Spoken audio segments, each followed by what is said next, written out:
اے اللہ، جو میرے مقدر میں نہیں لکھا اس کی کوشش اور تمنا میں مجھے مبتلا نہ کر، اور جو میری تقدیر میں لکھا ہے اسے میرے لیے آسان کر دے۔ آہستہ چل اے زندگی، کئی قرض چکانے باقی ہیں، کچھ درد مٹانے باقی ہیں، کچھ فرض نبھانے باقی ہیں۔ ہمت مت ہارا کرو، کیونکہ پہاڑ سے نکلنے والی نہروں نے آج تک کسی سے نہیں پوچھا سمندر کتنی دور ہے۔ ہوائیں موسم کا رخ بدل دیتی ہیں اور دوائیں مصیبتوں کا۔ لکھنے کی عادت یوں ہی نہیں لگی، کسی کی بات بہت گہری دل پر لگی۔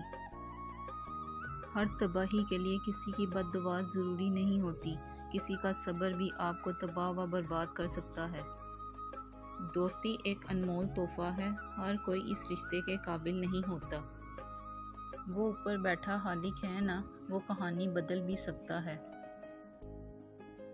پیسے اور وقت کے درمیان سب سے بڑا فرق، آپ ہمیشہ جانتے ہیں کہ آپ کے پاس کتنا پیسہ ہے، لیکن آپ کبھی نہیں جانتے کہ آپ کے پاس کتنا وقت ہے۔ جب تم نماز نہیں پڑھتے تو یہ مت سوچو کہ وقت نہیں ملا، بلکہ یہ سوچو کہ تم سے ایسی کون سی خطا ہوئی ہے کہ اللہ نے تمہیں اپنے سامنے کھڑا کرنا بھی پسند نہیں کیا۔ وضو شکل صاف ہوتی ہے، نماز عقل صاف ہوتی ہے، قرآن سے نسل پاک ہوتی ہے۔ زندگی سے کبھی پیار نہ کرو، یہ کسی سے وفا نہیں کرتی۔ موت کو کبھی مت بھولو، یہ کسی کو دھوکہ نہیں دیتی۔ قدر کرنا سیکھ لو، نہ ہی زندگی بار بار آتی ہے اور نہ ہی لوگ۔ بیٹی وہ پھول ہے جو ہر باغ میں نہیں کھلتا۔ وقت وقت کی بات ہے، اگر برا وقت ہے تو صبر کیجئے، وقت اچھا ہے تو شکر کیجئے۔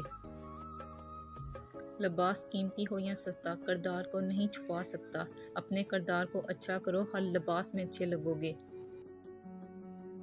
سہنے والے کو اگر صبر آ جائے تو کہنے والوں کی اوقات دو کوڑی کی رہ جاتی ہے۔